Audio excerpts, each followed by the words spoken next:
नमस्कार दोस्तों। आज हम बात करेंगे बजाज हिंदुस्तान शेयर कंपनी के शेयर्स के बारे में। बजाज हिंदुस्तान शुगर का शेयर कैसे रहने वाला है, फ्यूचर में कंपनी का क्या प्लानिंग है, किस तरीके से ये चल रहा है।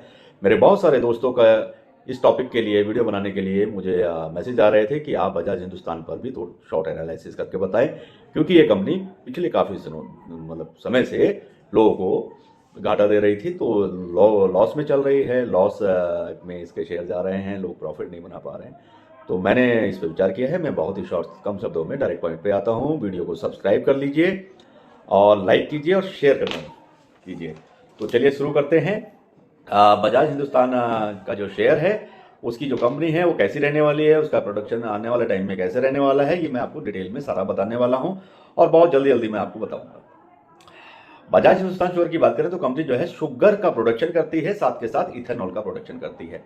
और इस फील्ड में, इथेनॉल प्रोडक्शन में और शुगर प्रोडक्शन में, ये देश की मानी हुई नंबर 1 की कंपनियों में ही आती है, बड़ी कंपनियों में आती है। चीनी और एथेनॉल प्रोडक्शन करने वाली कंपनी जिस तरीके से भविष्य में काफ़ी अच्छा ग्रो कर रही हैं, बस इस कंपनी को देखेंगे तो इस कंपनी में थोड़ा प्रॉब्लम हो रहा है। बाकी सभी कंपनियां अच्छी ग्रोथ कर रही हैं, जिसकी वजह से हर कोई इन्वेस्टर, जो पुराना इन्वेस्टर है, इसमें पैसा लगाया हुआ है, जो नया लोग इसमें इन्वेस्ट कर रहे हैं, वो इस तरह की कंपनियों में जानने के इच्छुक रहते हैं, क्योंकि इसमें बड़ा प्रॉफिट होने की संभावना रहती है। आजकल डामाडोल स्थिति चल रही है, लेकिन आने वाले टाइम में, फ्यूचर में ये शेयर कैसा रहने वाला है, ये सब मैं आपको शॉर्ट में बहुत सरल तरीके से बताने वाला हूँ।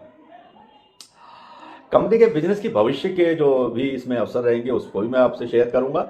और शेयर प्राइस टारगेट 2023 में, ये आने वाले जो 2023 है, इसमें कैसा रहने वाला है वो भी मैं आपको बताऊंगा।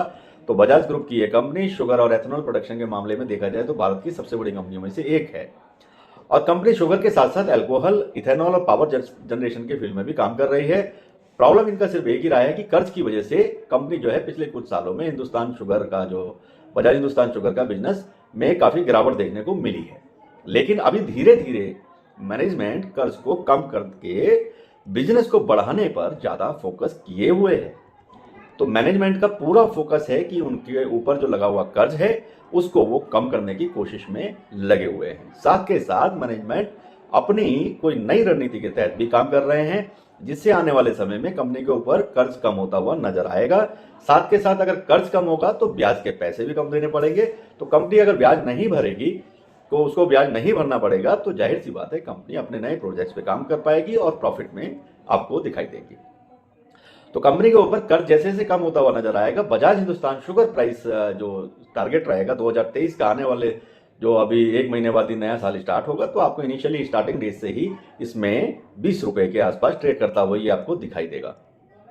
जी हाँ, 2023 बिल्कुल उम्मीद के साथ रहिए। और इसमें 2023 में ये जो शेयर है 20 रुपए के आसपास फ्लैट ट्रेड करता हुआ दिखाई देगा। धीरे धीरे मार्केट में कंपनी लगातार सुधार कर रही है, अपने प्रोडक्शन में सुधार कर रही है। शुगर और एथेनॉल की डिमांड, जैसे कि आप देखते होंगे कि भाई चीनी की डिमांड और एथेनॉल की डिमांड डे बाई डे बढ़ती जा रही है। तो बजाज हिंदुस्तान भी पीछे कैसे रहेगी? बजाज हिंदुस्तान शुगर अपने प्रोडक्शन कैपेसिटी को बढ़ाने पर ध्यान दे रही है और पूरे देश में इनके नेटवर्क फैला हुआ है। इनकी मैन्युफैक्चरिंग यूनिट्स है, करीब करीब 14 या 15 मैन्युफैक्चरिंग प्लांट इनके पूरे देश में हैं। तो ये कोई छोटी बात नहीं है, कंपनी अच्छा काम कर रही है। मदद और उन 14 जो मैन्युफैक्चरिंग प्लांट हैं उनकी मदद से ये जो है शुगर, चीनी को और एथेनॉल का जो प्रोडक्शन लगातार कर रही है। बात है कि जो बढ़ती हुई डिमांड को पूरा करने की, अब बढ़ती हुई जो डिमांड है चीनी की और एथेनॉल की, उसको पूरा करने के लिए कंपनी कुछ नए मैन्युफैक्चरिंग प्लांट लगाने की भी योजना कर रही है, उस पर विचार कर रही है। साथ के साथ कुछ भारत में अलग अलग स्टेट में भी ये एमओयू साइन कर रहे हैं, जिसके चलते एथेनॉल के प्रोडक्शन को और बढ़ा सके। और बेसिक रीजन क्या है कि इथेनॉल का जो प्रोडक्शन बढ़ाने के पीछे रीजन क्या है कि इथेनॉल का जो डिमांड है वो खुद भारत सरकार ने बढ़ा दिया है। भारत सरकार ने, आपने न्यूज में भी सुना होगा, भारत सरकार ने पीछे आपने ऐसा न्यूज सुना होगा कि पेट्रोल में ये लोग इथेनॉल मिलाएंगे, मिक्सिंग की जाएगी, जिसके चलते पेट्रोल के रेट भी घटेंगे। तो पेट्रोल में इथेनॉल मिलाने के चलते इथेनॉल का प्रोडक्शन चाहिए और इथेनॉल की डिमांड पूरा करने के लिए बजाज हिंदुस्तान शुगर भी अपने इथेनॉल प्रोडक्शन को बढ़ाने पर जोर दे रही है और मार्केट में जो भी डिमांड रहेगी उसको पूरा करने पर जोर दे रही है। अब अगर ये उसमें कामयाब रहते हैं, कुछ नए मैन्युफैक्चरिंग प्लांट्स को और भी लगाते हैं, जिससे इथेनॉल का प्रोडक्शन बढ़ता है, चीनी का प्रोडक्शन बढ़ता है, तो कंपनी का फायदा बनता हुआ दिखेगा। और बनता हुआ दिखेगा तो 2024 में आपको ये जो इसका शेयर का प्राइस टारगेट रहने वाला है, करीब करीब 35 रुपए के आसपास ये पहुंच जाएगा। बिल्कुल डैम श्योर है। और इसमें 35 रुपए के आसपास आप ट्रेड करता हुआ 2024 में इसको देखेंगे। 35 रुपए मिनिमम मैं आपको बता रहा हूँ, ज्यादा तो होगा ही। 35 मिनिमम लेके मैं चल रहा हूँ, तो मिनिमम इतना आपको मिलने वाला है। 2025 की बात करेंगे, शॉर्ट में आपको मैं ये वीडियो बनाता ज़्यादा लंबा नहीं खींचना चाहता हूँ, सीधा सीधा कंपनी का कुछ ऐसी चीज़ें आपको बताऊंगा जिससे आपको लगेगा कि कंपनी काम कर रही है। तो बजाज हिंदुस्तान शुगर अपने बिजनेस को, ग्रोथ को बढ़ाने के लिए कंपनी लगातार अपने बिजनेस को अलग अलग सेक्टर्स में भी डाइवर्सिफाई करने पर काफी जोर दे रही है। कंपनी आने वाले समय में अल्कोहल की मदद से स्पेशलिटी केमिकल्स भी बनाने पर विचार कर रही है। उसको मैन्युफैक्चरिंग शुरू करने की योजना बनाते हुए भी आप भविष्य में देखेंगे, और ये इस प्लानिंग में लगे हुए हैं कि भाई चीनी तो बना रहे हैं, चीनी के साथ अल्कोहल भी बना रहे हैं, और अल्कोहल के साथ स्पेशलिटी केमिकल भी ये बनाते हुए आपको नजर आएंगे, जिसके साथ बजाज हिंदुस्तान शुगर आगे बढ़ेगी। और साथ के साथ ये लोग पावर सेक्टर में भी अपने बिजनेस को बढ़ाने का विचार कर रहे हैं, प्लानिंग कर रहे हैं। कंपनी लगातार अपने नए नए पावर प्लांट डेवलपमेंट करने में काफी बड़ी क्वांटिटी में इन्वेस्टमेंट भी करती हुई दिखाई दे रही है, और आपको भी फ्यूचर में दिखाई देगी। तो जैसा मैं बता रहा हूं कि कंपनी के पास अलग अलग सेगमेंट और अलग अलग सेगमेंट के बिजनेस हैं, जिससे अच्छा रेवेन्यू आता हुआ नजर आएगा और बिजनेस में उनके बढ़त होती हुई नजर आएगी। 2025 तक ये आपको 50 से 60 रुपए के बीच में ट्रेड करता हुआ नजर आएगा।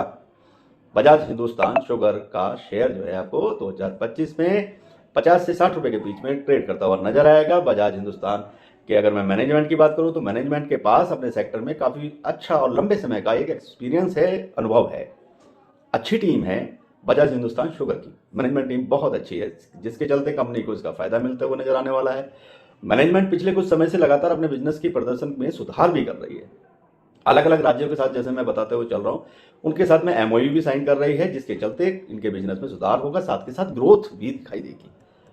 बजाज हिंदुस्तान शुगर की मैनेजमेंट जो टीम है अपने बिजनेस में जिस तरीके से एक अच्छी रनिंग के साथ काम कर रही है, नई पार्टनरशिप के तहत ये लोग काम कर रहे हैं, इसका फायदा कंपनी को मिलने वाला है। कंपनी को मिलने वाला है तो इन्वेस्टर को भी मिलने वाला है, सिंपल। तो इनकी जो रणनीति है बिजनेस को आगे बढ़ाने की, उसके तहत अगर आप देखेंगे तो 2026 में ये आपको करीब करीब 70 रुपए से 80 रुपए के आसपास में ट्रेड करता हुआ नजर आएगा। और सीधा 2030 की लंबे समय की मैं बात लेकर चलूंगा, तो लंबे समय के साथ में इनका अगर टारगेट प्राइस आप देखेंगे तो 150 से 200 रुपए मिनिमम में मैं आपको बताऊंगा, तो 150 से 200 रुपए के बीच में ये ट्रेड करता हुआ नजर आएगा। लेकिन ये 200 रुपए पार कर जाएगा 2030 में। उसका बेसिक कारण ये है कि भारत सरकार ने जो एथेनॉल की डिमांड पैदा कर दी है, अब उस डिमांड को पूरा अगर बजाज हिंदुस्तान शुगर करती है और करने में कामयाब रहती है, तो ये 250, 250 भी हो सकता है, 200 को पार कर ही जाने वाला है। और उसका कारण क्या है? क्योंकि ये इथेनॉल प्रोडक्शन के लिए अपने प्लांट्स लगाने पे लग गए हैं, कंपनी उस पर काम करना उन्होंने शुरू कर दिया है। तो ये एक अच्छी खबर है, क्योंकि हमारी भारत सरकार ने जिस तरीके से एथेनॉल का डिमांड बढ़ाया है, उसके तहत ऑलरेडी ये एथेनॉल प्रोडक्शन करने में अग्रणी कंपनी है, तो साथ के साथ और भी ये प्लांट लगा करके उसकी डिमांड को पूरा करने में कोशिश में लगे हुए बजाज हिंदुस्तान शुगर कंपनी। तो लंबे समय में अगर आप सोच के चलते हैं 2030 तक का प्लानिंग करते हैं, तो ये एक अच्छा रिटर्न देने वाली कंपनी है। और आपको शेयर प्राइस का जो टारगेट है वो मैंने 200 पार कराया है, इसमें वो मैक्सिमम की बात मैंने की है, मिनिमम भी मैंने आपको बताया है। अगर फ्यूचर के हिसाब से देखेंगे तो बजाज हिंदुस्तान शुगर का बिजनेस में काफ़ी ग्रोथ की संभावना और उसका जो अवसर बनता हुआ नजर आ रहा है। और कंपनी अभी जिस सेक्टर में भी काम करती है, तो देखा जाए तो गवर्नमेंट भी इससे जुड़ी कंपनियों को काफ़ी सपोर्ट प्रदान कर रही है, जिसकी वजह से कंपनी भविष्य के हिसाब से बहुत ही अच्छी नजर आ रही है। मार्केट में इनकी जो बढ़ती हुई जो चीनी की डिमांड है और एथेनॉल की डिमांड को देखते हुए कंपनी अपने अलग अलग लोकेशन पर मैन्युफैक्चरिंग फैसिलिटी को बढ़ाने का विचार कर रही है, उस पर काम कर रही है। और साथ के साथ मौजूदा जो इनके मैन्युफैक्चरिंग प्लांट हैं, उनकी भी कैपेसिटी को बढ़ाने पे फोकस कर रही है। तो जो कैपेसिटी बढ़ेगी तो प्रोडक्शन बढ़ेगा, प्रोडक्शन बढ़ेगा तो डिमांड पूरी होगी, डिमांड पूरी होगी तो कंपनी को प्रॉफिट होगा, कंपनी को प्रॉफिट होगा तो इन्वेस्टर्स को प्रॉफिट होगा। जो लोग भी इस कंपनी में इन्वेस्ट कर रखे हैं या जिन लोगों ने इन्वेस्ट किया है, तो उनके लिए ये एक अच्छी खबर हो सकती है।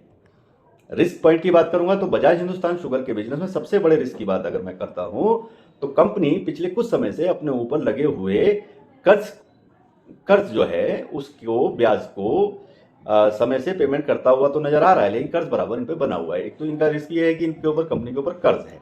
और दूसरा रिस्क की बात करूंगा तो कंपनी जिस भी सेक्टर में काम कर रही है, ये सेक्टर बहुत ज्यादा रेगुलेटेड सेक्टर हैं। अगर भविष्य में गवर्नमेंट की कोई भी पॉलिसी में परिवर्तन होता है तो कंपनी को नुकसान होने का चांसेस है। ये दो रिस्क है। पहला रिस्क ये कंपनी कर्ज में है और कंपनी कर्ज के होते उनका कंपनी का मैक्सिमम प्रॉफिट उनका इंटरेस्ट में ब्याज में जाता है, जिसके चलते ये रिस्क वाली बात है। उसी के चलते कंपनी का स्थिति थोड़ा शेयर मार्केट में डाउन रही है। बजाज हिंदुस्तान शुगर भारत की चीनी और एथेनॉल प्रोडक्शन करने वाली बड़ी कंपनियों में से एक होने के चलते इसका ज़्यादा फायदा कंपनी को भविष्य में मिलता हुआ नजर आ रहा है। मेरी राय में अगर आप लंबे समय के निवेशक हैं तो थोड़ी ज़्यादा रिस्क लेने की अगर आप क्षमता रखते हैं तो बजाज हिंदुस्तान शुगर का जो शेयर है उसमें इन्वेस्ट करने के लिए आप प्लान कर सकते हैं, और अगर आपने पहले से कर रखा है तो आप होल्ड करके चल सकते हैं। लेकिन इन्वेस्टमेंट से जुड़ा कोई भी फैसला, नया फैसला लेने के लिए पहले एक बार खुद कंपनी का एनालिसिस जरूर करें, साथ के साथ किसी भी फाइनेंशियल एडवाइजर से सलाह जरूर लें। ये इस वीडियो को मैं यहीं समाप्त करता हूं। आशा करता हूं कि ये वीडियो आपको अच्छी लगी होगी, और वीडियो को सब्सक्राइब करें, लाइक करें, शेयर करें। धन्यवाद।